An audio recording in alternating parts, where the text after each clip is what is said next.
In today's video, I'm going to teach you how to view the transaction history on Xero. If you've ever needed to see exactly who did what in your Xero organization and when it happened, the History and Notes area is your built-in audit trail.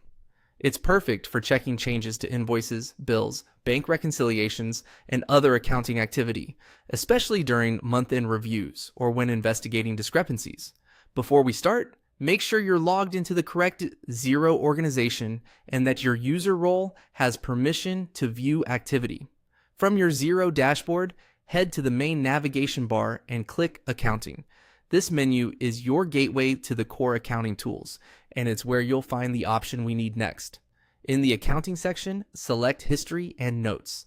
This opens Xero's activity summary, which compiles a timeline of actions across your organization showing the date and time, the user who made the change, and the type of transaction or record affected.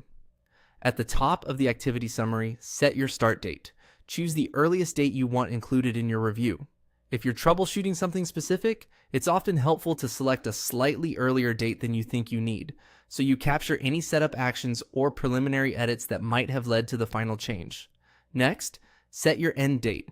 Pick the latest date for the period you want to analyze. If you're wrapping up a month end, choose the last day of that month. If you're looking at something that happened recently, include today so you don't miss late updates. Keep in mind that your organization's time zone settings determine the timestamps you see, so align your range with how your team works. Once your date range looks right, click Apply. Xero will refresh the activity list to show only the transactions and events within that window. You should now see a chronological feed of actions. Scan the entries to spot approvals, edits, deletions, and reconciliations.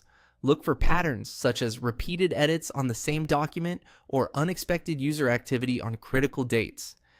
If you don't see what you expected, broaden the date range or confirm you're in the correct organization. A quick recap. Open the accounting menu, go to History and Notes, set your start and end dates, then apply the filter to view the audit trail for that period. This simple workflow gives you clarity and confidence when reviewing changes, supporting internal controls, and preparing for audits. Thanks for watching. If this helped, pause and follow along in your own Xero file, and use this process whenever you need a reliable snapshot of what changed and when.